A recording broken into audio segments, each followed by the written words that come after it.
What is up, Honey Badger Nation, man? Thank you guys for tuning in to another episode of Expert Mentors Live. And we got the Godfather himself, Mr. Kyle Whissel, back in the house. What's happening? Dude, I'm excited to be here. I'm excited that this brainchild of ours has now been 264 episodes. Something we came up with, 5-6 years ago, and it's still running. Yeah, it's so cool, man, because I remember I wasn't even on the meeting, but I got pinged, and Kinder said, "Hey, by the way, you're running a new series within the Honey Badger Nation." I said, "Oh yeah, how'd that come?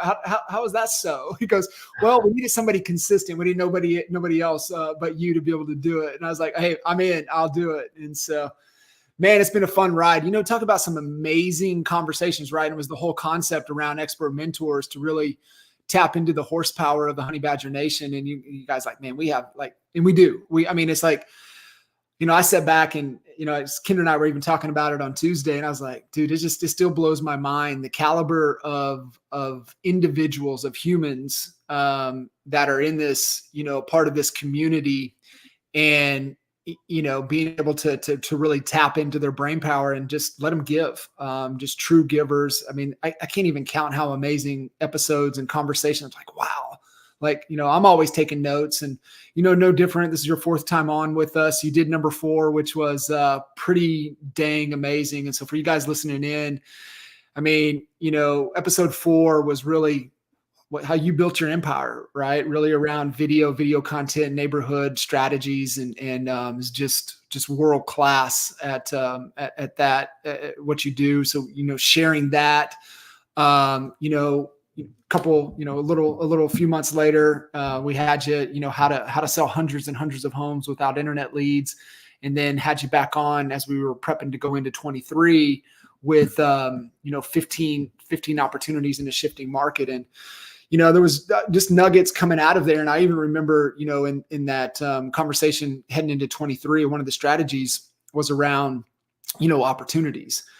And you're like, dude, man, if you got the opportunity, you got all the power. And I was like, yeah, duh. Like being able to look at little things. So I appreciate all that you've done, all that you've given. And, I know today's going to be no different. Yeah, absolutely, man. And it's fun to think about the stuff we've talked about in the past versus what we're going to talk about today. Because it's good. It's a good progression. If somebody watched the previous 3 episodes and now you watch this, right? It's a very nice progression of how I built the business, and then really what I'm most focused on today personally, as well as what I'm obsessed with sharing with other people. Because I think it's one of the things that we don't get taught in school. It's rarely even talked about in our industry. We get so consumed in this industry of just selling another house, selling another house, selling another house. And that's cool. But what are you building along the way? Are you actually building any sort of wealth for yourself, for your family, or are you just focused on that next commission check? So I'm excited to dive in, man. Yeah, man. And let's go. I've got a lot of questions, a lot of things, because it's just kind of where you've progressed and where you're at. And I know it's building and retaining wealth. And I think that's, one of the things that I see working with agents, and I'm so passionate about vision just because of what I've experienced in my career. And it's it's so true for me. It's been, without the vision, the village will perish. And, as you're talking about building and retaining wealth and you're building your business, how do you navigate, building the vision that you have for your life and your family, but your team, and you've built, a world-class team. Your team ain't bought into helping you build your vision. They want to know what this vehicle of this business, what's the vision for it? And how does that help me accomplish my dreams within it? Because, my experience is that you lose talent if they don't think that they can accomplish what they want to accomplish in part of your vision and what you're trying to build. Yeah, I think it's essential. If you want people to be a part of your team, they've got to know what your vision is and how they fit into that vision and how that fit helps them accomplish their vision. And so one of the probably the most valuable things I've learned over the last 6 years being with EXP is about how to actually run a true business. Mhm.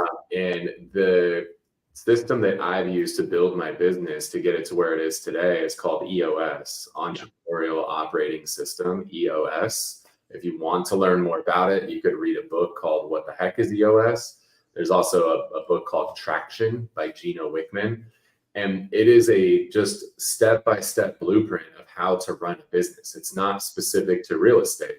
Whether you want to be a painter who painted this mural, or you want to be, an artist who put together that piece behind you, like, it teaches you how to run any sort of business.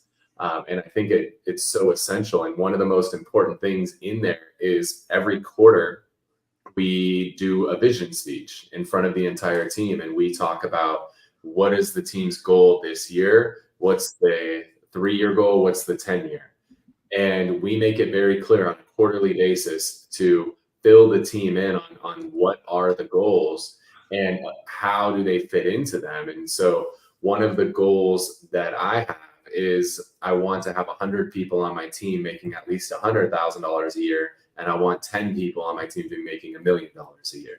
Mm. That's part of the long-term goal. Now, you're supposed to have a 1, 3, 10. I don't think 10 years out. I can only think 5. That's as far as my brain goes. So within 5 years, I want 10 people on my team doing north of $1 million in revenue. And when they see that, they hear that, they see how they fit into this whole thing. But if you don't talk about that, sorry, I got 2 grown men giving piggyback rides outside. One with pink hair. It's great. But the agents need to see how they fit into that vision. So one, they need to know what is the vision and how do they fit into it. So that's a really good example of it. Another important thing that we do, like in that quarterly, we call it a vision casting meeting. So there's a vision speech.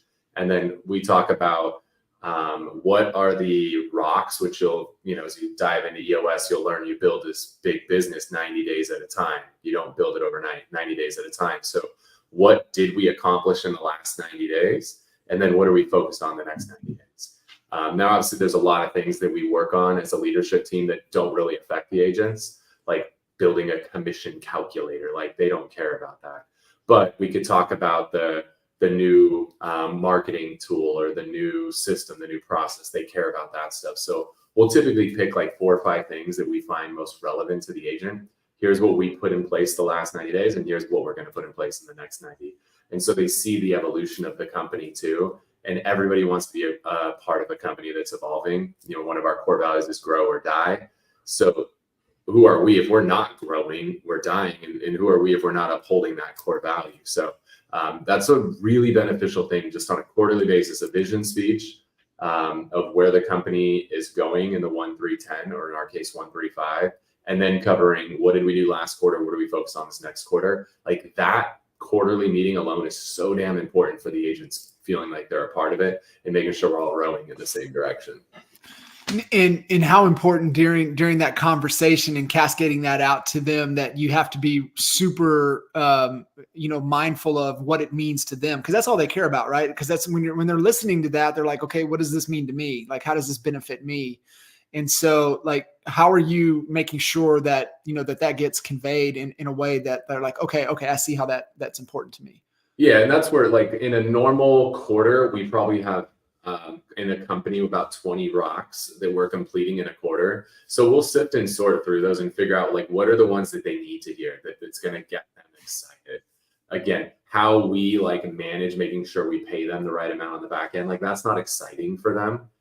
But talking about the new buyer package that we have rolled out, how we have an updated presentation, we have an updated slide deck, we have updated printables, like all that, like, that's when we have our vision casting in 2 weeks. Like, we'll talk about that, so that now, as things are going to flip here, who knows, in a month or 2, whatever, they feel empowered, like they have the tools that they need to go to battle. So that's an example of it, is we're just thinking about what do they need to hear, what's going to get them excited. And in those 1, 3, 10 goals, they need to figure out there has to be stuff in there about them, not just about us.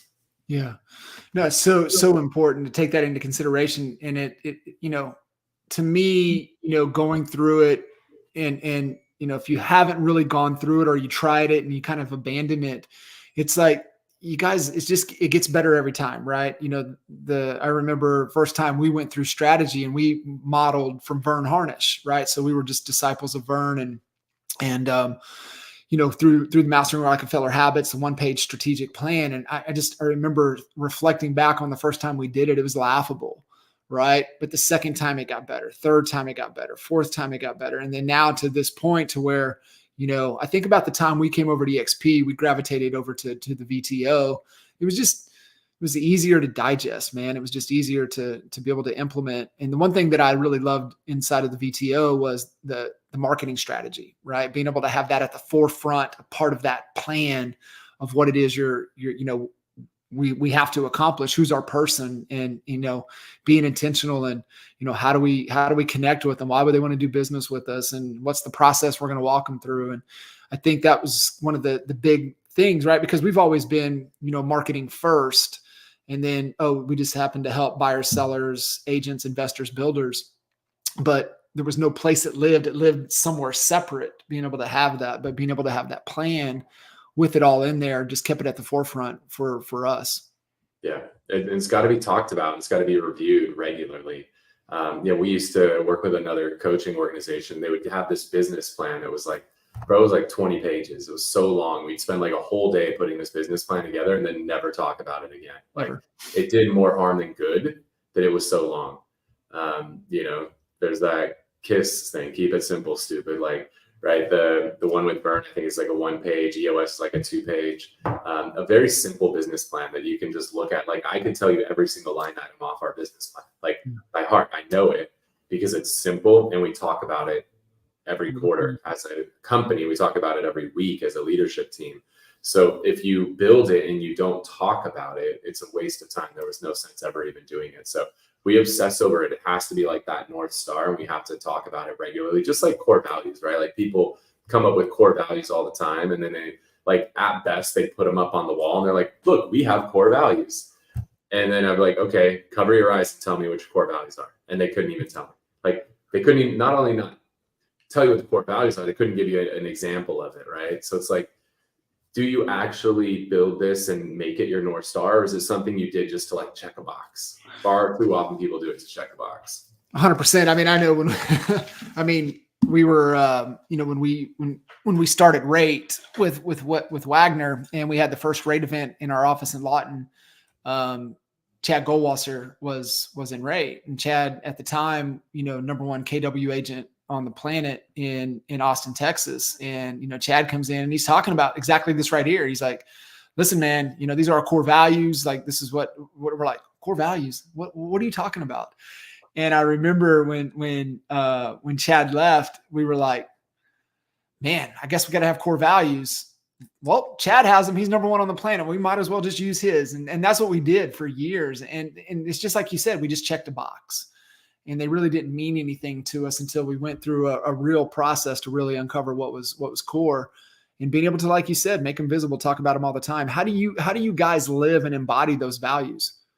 Yeah. So we have a Slack channel specific for core value shout outs. And I have my leadership team is tasked with giving at least one shout out a week. Like they literally calendar it to make sure that it happens. So we do that at a leadership level. And then people are just going to follow, right, the leaders. So if the leaders of the company are doing it on a consistent basis, the rest of the company follows. So that's one good example. And then every single office meeting every week, we start out with core value shout outs. And we will not start the meeting until we get at least 3 of them. So we will just stand there and have an hour-long staring contest if people don't give shout outs. So it's mandatory. We have to get at least 3 of them before we go into the content of the meeting. I love that. That's the very first thing every week. And people will be like, all right, what do we got? Who's got a shout out? Yeah. And if nobody raises their hand, like, cool, we will just sit here. Yeah.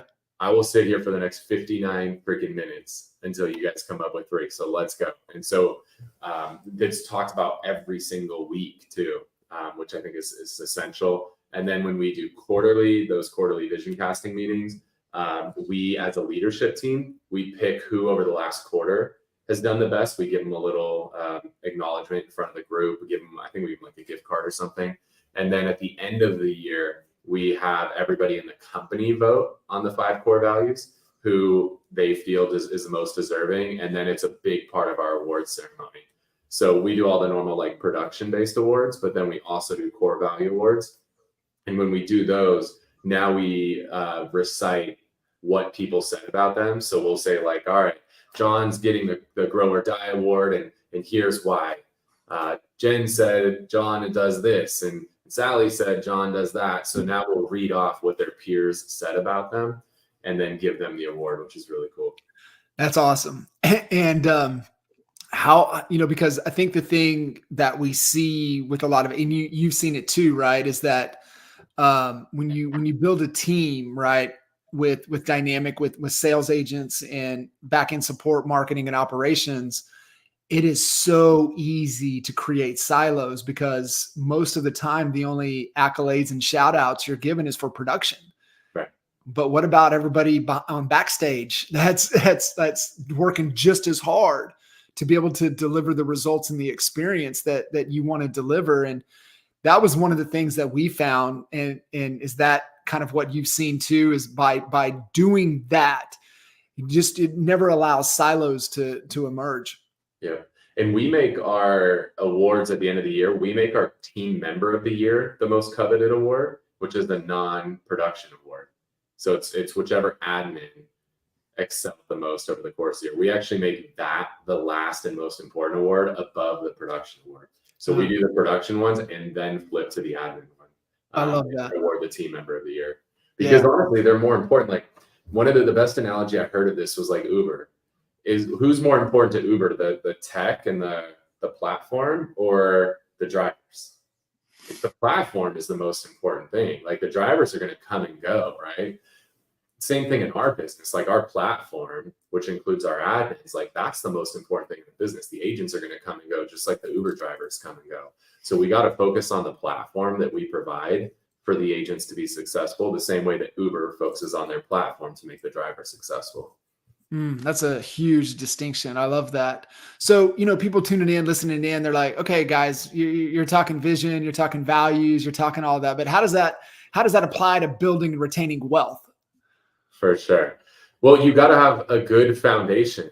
All right. Like, I think that's the key is you have to have this solid foundation to build on. So having a really solid team that my team now can operate without me.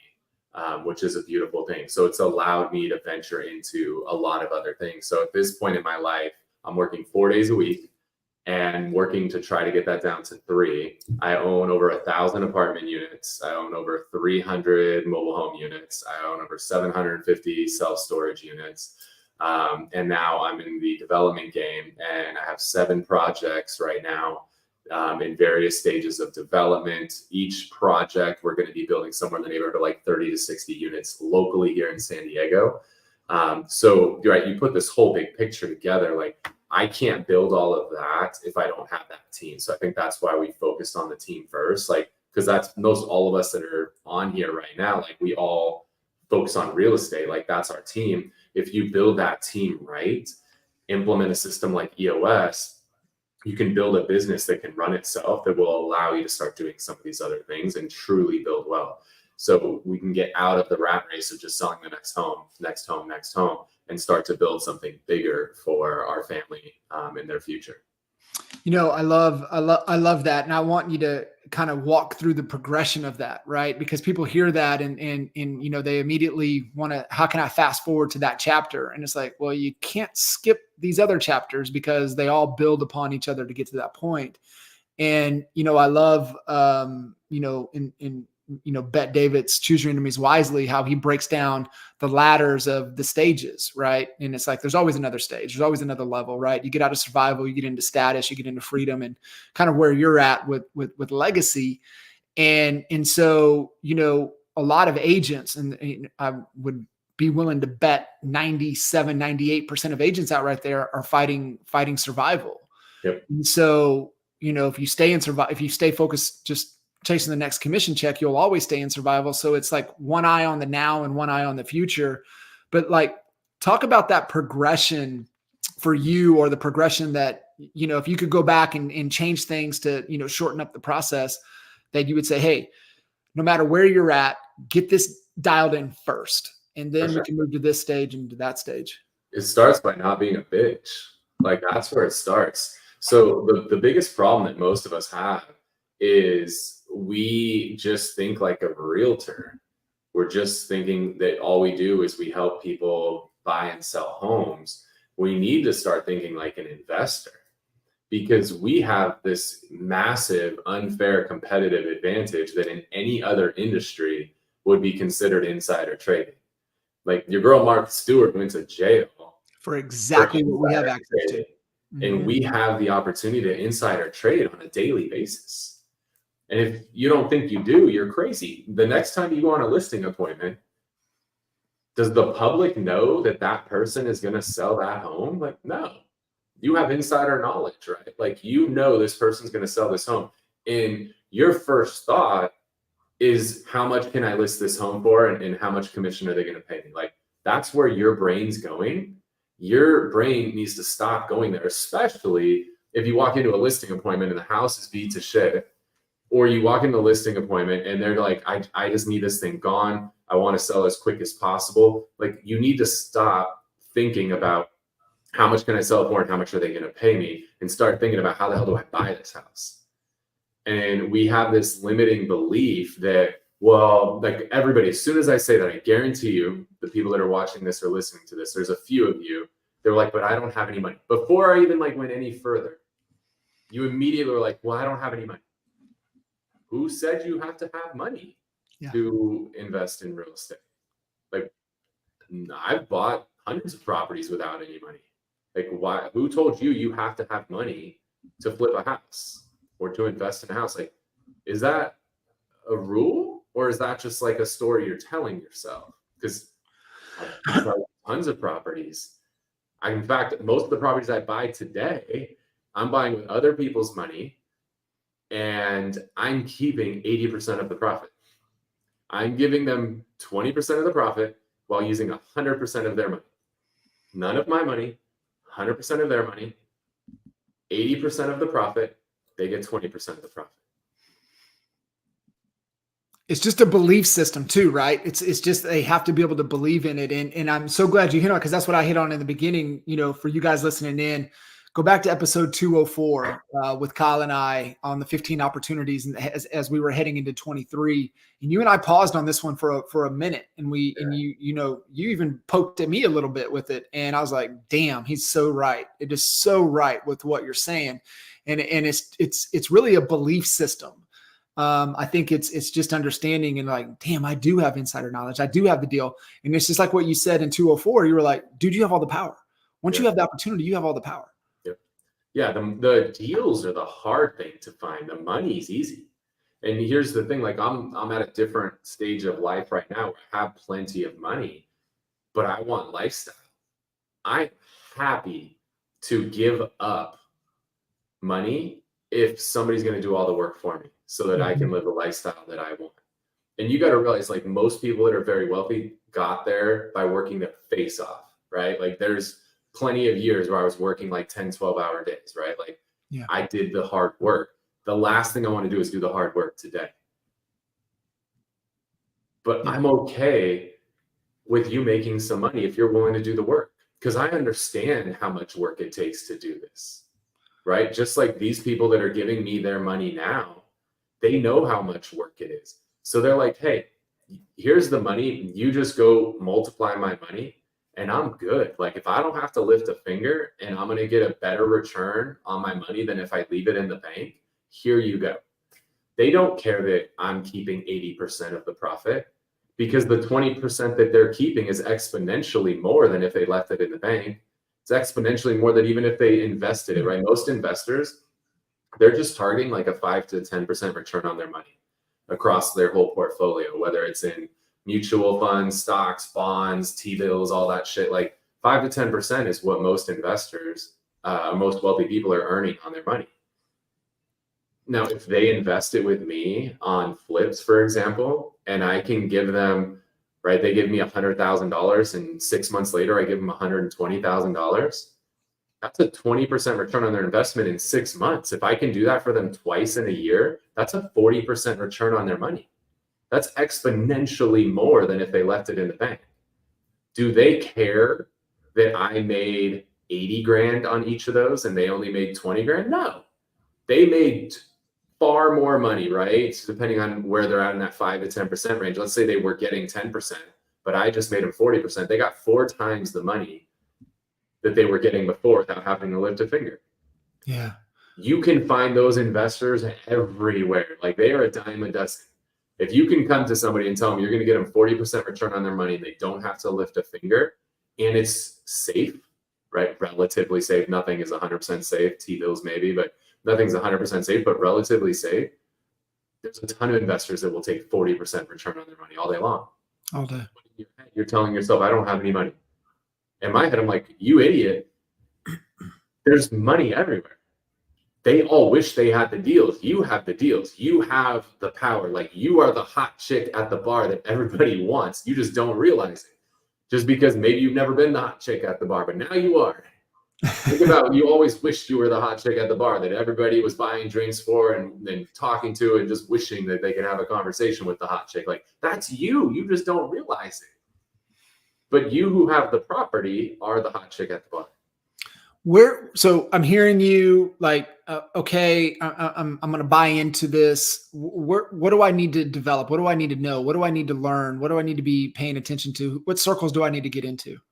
For sure. So first, you just need to understand how to analyze the numbers. It's 3 very simple numbers when you're flipping properties. What's my purchase price? What's my rehab budget? And what's my after repair value, or ARV as it's commonly known? Like, those are the 3 most important things you need to know, is just how can I figure out these numbers? And then there's so many calculators online, Bigger Pockets and Mashwise, a ton of this. Type in like a real estate flip calculator, you'll find one. Bigger Pockets is probably like the best one out there. So, or you could custom build your own, like we built our own.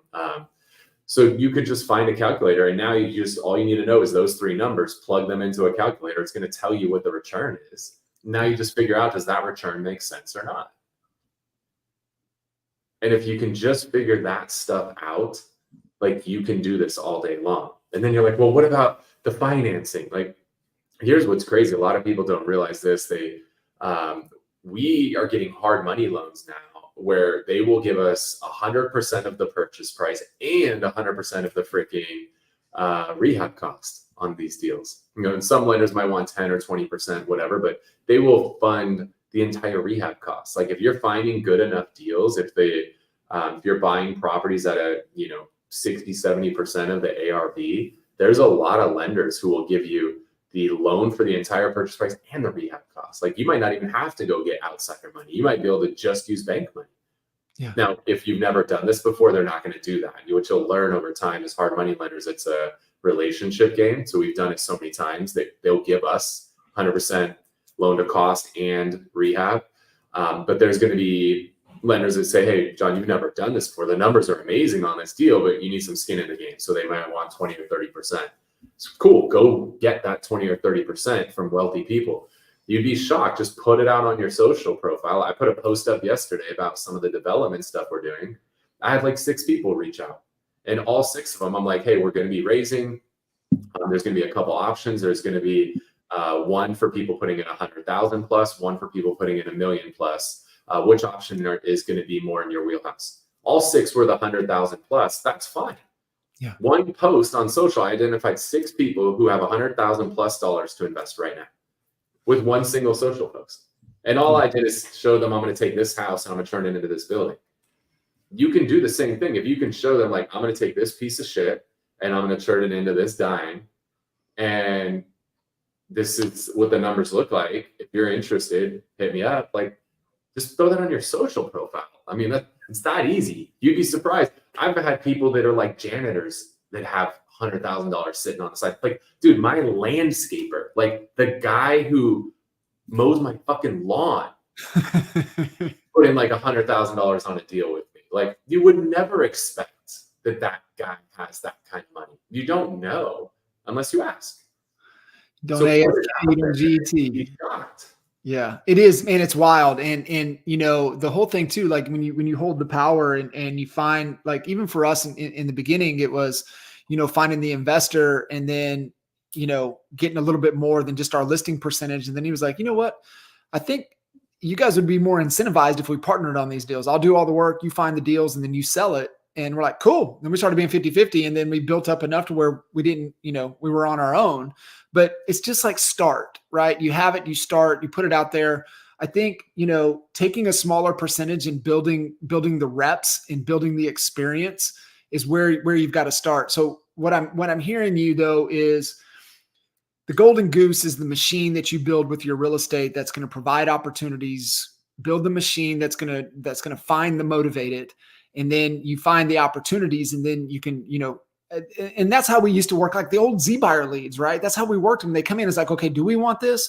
Do we have an investor that wants this? Can we sell this, right? Just getting the right things in the right orders of how you process and you think through every opportunity that comes your way. Yeah, absolutely. It's a mindset shift. It's just not going in thinking commission, like list price commission. We have to stop thinking that way. We have to go into every appointment thinking, how do I get the maximum attainable dollars from this meeting? Like if we could start to think that way, and if that's buying the house and flipping it, and I disclose this to all the sellers, like I technically have to, right? Because I have a license. So I will tell the seller, like, look, I'm going to buy your house for $100,000. I'm going to put $100,000 in it, and I'm going to sell it for $400,000. And they're like, fine, as long as I get my 100 and you can close next week, I'm happy. Yeah. Cool, let's do it. Yeah. Right? Don't think that you can't do this. You all can do this. If you have that deal, your first reaction, if you go and somebody's like, I just want to get 100 grand and I want to be out of here in a week or 2 weeks, you immediately should put on your investor hat, right? Because you know that thing's worth 400 fully rehabbed.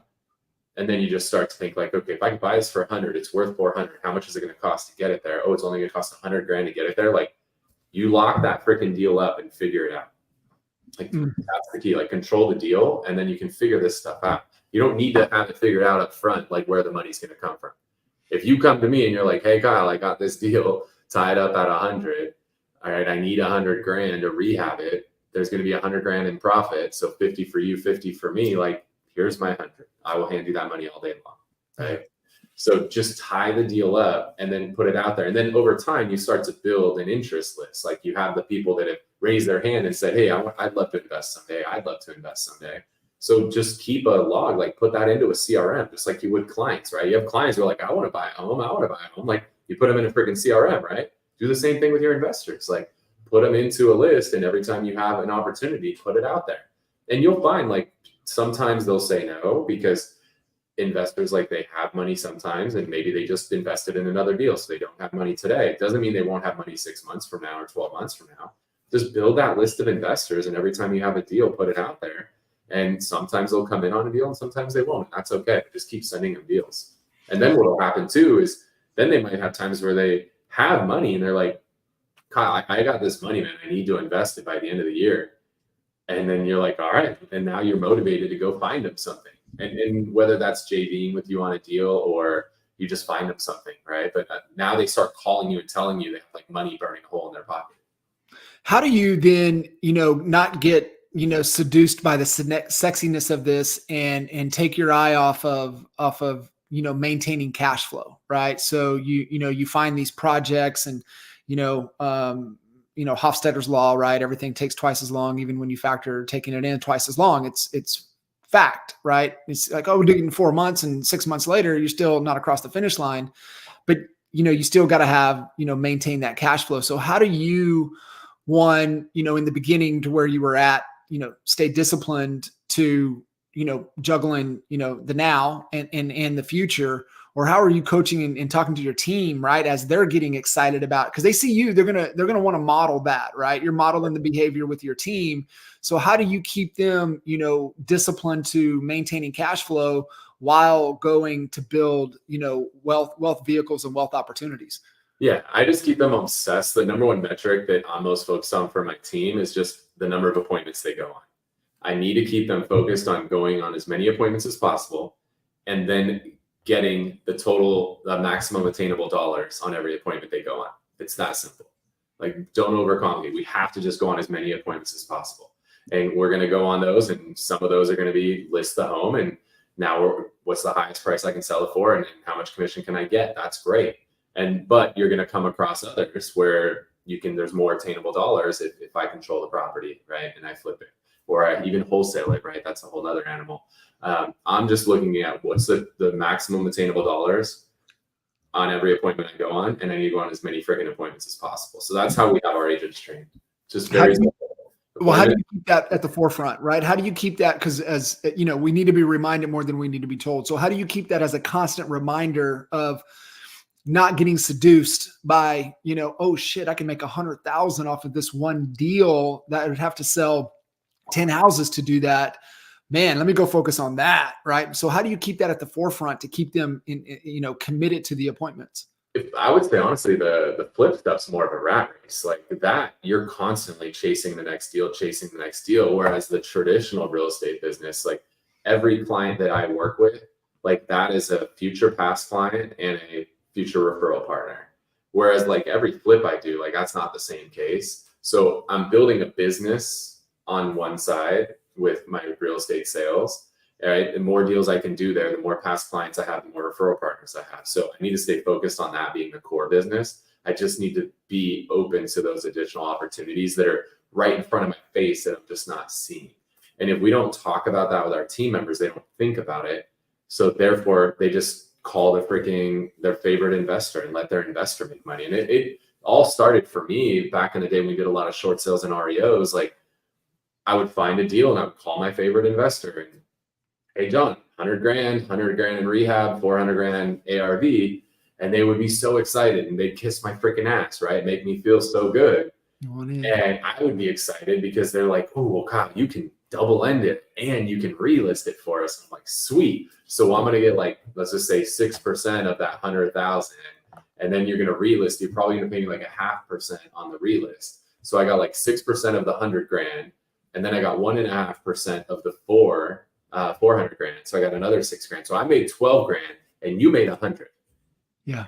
Like I just saw that too many times. And then that's when it clicked. I'm like, this is so stupid. Why am I excited to make 12 grand? And I helped John make 100 grand.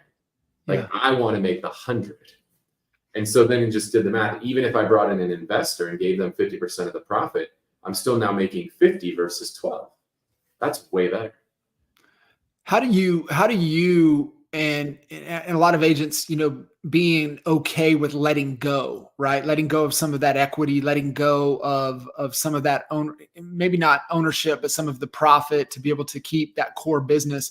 Because, you know, just in my experience, and you know, I know you have your leadership experiences as well, is that like your core people, right? Your core leaders that are really the influencers that are leading sales, leading marketing, leading operations, you know, your head figures in your organization, you know, keeping them, you know, on the path and believing in the vision. And while, you know, you're off chasing these other opportunities to keep, you know, the core business. So from a leadership dynamic, like how do you keep them, you know, excited, enthusiastic to grow the core business while, you know, you're out pursuing these other opportunities? I would say I lead 1 to 2 meetings a month for the company now, and the team does the rest of it. The only thing I talk about is wealth building now. Every meeting I do is on finance and wealth building. I don't even talk about the day-to-day sales stuff anymore because they can go get that anywhere. Like that's every other team, every competing brokerage. All they do is talk about, you know, how do I go get the next listing? How do I get this buyer under contract? I talk about the shit nobody else talks about. And that makes me way more sticky, right? None of the other teams, we just did a meeting on like how to set up your P&L. We just did a meeting about investing and understanding depreciation. We just did a meeting on all of the different write-offs that are available as a realtor. Right. We're doing meetings on all this shit. Like there's a short-term hack right now that you can use to do a cost segregation analysis and bonus depreciation. Like they're not talking about that stuff in the other brokerage. They're talking about like, how do I, you know, get another social media lead, which let's be honest, like for every one agent you show me who's successful with social media, I'll show you 1,000 who are successful working their sphere of influence. But that's what all the other brokerages are saying. That's what every YouTube video is. That's what every podcast is. It's all about just day-to-day agent business. When I can actually teach them about wealth, right, and share with them how I've built what I've built, right, have an 8-figure net worth, like that's exciting for them. And that's something they can't get anywhere else, especially from somebody who's actually done it. Yeah. It's not theory. Like, here's everything I've learned over the last 20 years of building, 8 figures of net worth. That makes being on my team really fucking sticky. I bring them out to my flip projects and show them what we're doing and why we're doing it. I bring them out to my development projects and share what we're doing, why we're doing it, and bring them into this vision. And then I support them, right? And we want them to flip properties. We want them to invest in properties, want them to, develop properties. Like, I want to support them in all of that. Yeah. I absolutely love that. And it's beyond, we all say, we care about our people and we really want to pour into them. Show me. Right. And I think that was the transition for us from being independent and going to EXP, because I don't know about you, we would, wake up in the middle of the night, like, I wonder what agent's going to leave me because I don't have the means or the financial ability within this business model to give them more. And so then being able to put on that, within the EXP ecosystem and the platform unlocked a lot of things that we were talking about. We just financially just didn't have the dollars to be able to provide.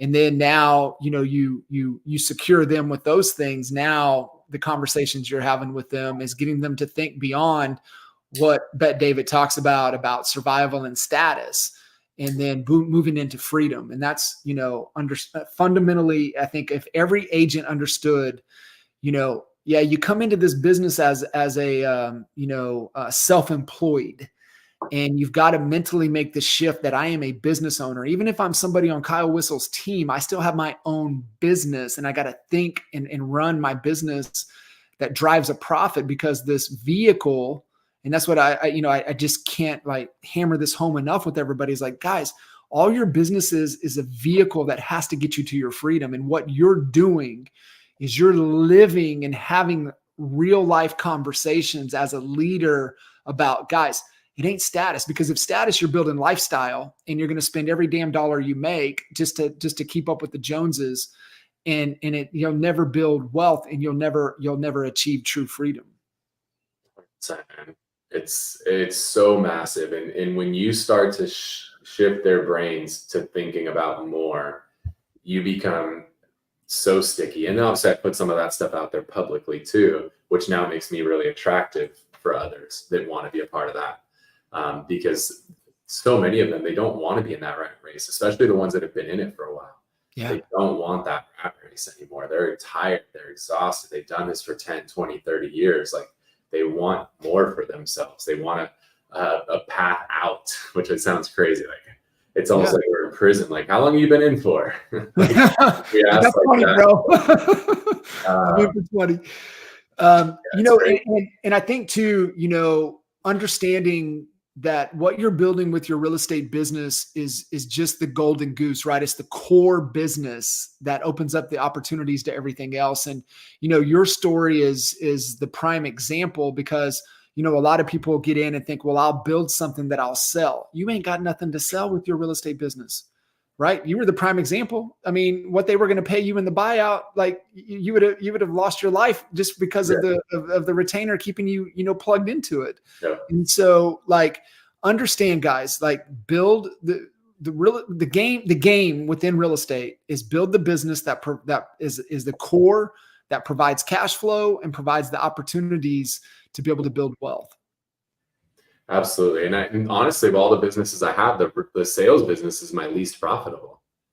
But I've been smart enough to see that, like, that's just the hub, and now it spins off all these other opportunities. So, right, we own an escrow company. We have a bunch of MSAs, marketing services agreements, that bring in money. I have money that I make from influencer stuff. I have money that I make from developments and from flips and all these different things. So it's like the real estate business, that's the hub, but it creates all these other opportunities. Every time a transaction closes, there's a lot of money that's made. Like, I try to get as much of that pie as possible, not just like my one slice, which is my commission. I'm looking to get as many pieces of that pie as I can.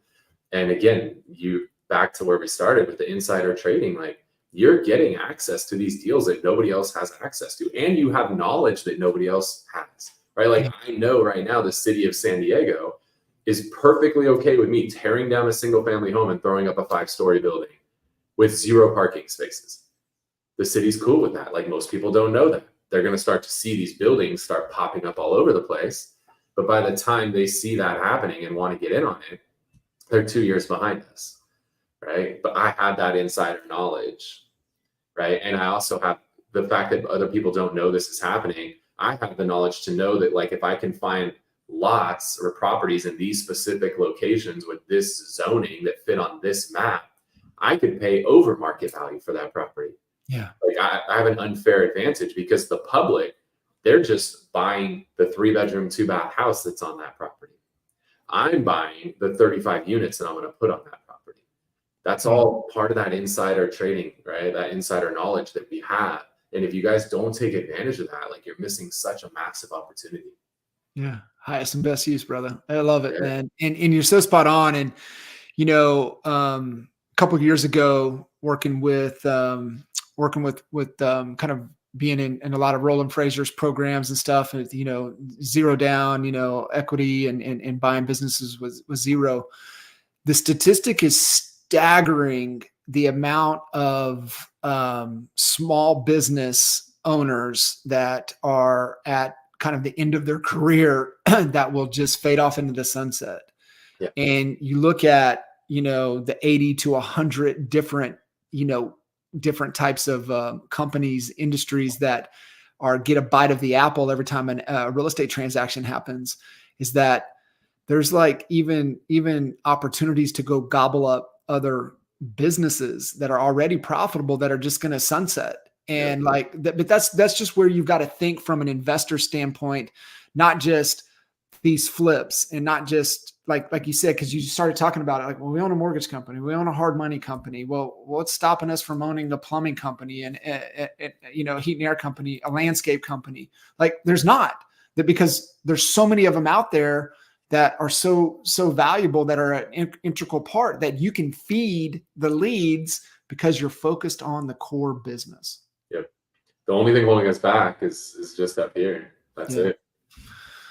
Dude, I love it, man. I appreciate you. You know, none of this is possible without you. And I greatly appreciate you taking the time, jumping out here and giving so much value and wisdom and hopefully, you know, shaking these agents at the core to think differently and think bigger, and, you know, being able to do that, therefore be able to not only transform their life, but be able to transform, you know, possibly, you know, multiple generations of their lives. Absolutely, man. Yeah, it's my pleasure. If you guys want to stay connected, Instagram is the best place. We keep it simple, at Kyle Whissel. We'd love to stay connected, love to share with you, follow. I put a lot of videos out there about the stuff I'm investing in, the stuff we're building, opportunities to invest with me. So love to stay connected on there. Cool, man. Brother, I appreciate you. Thank you so much. You guys make sure to give Kyle lots of love. Follow Kyle for sure. And we'll see you guys next time. Appreciate you. See you.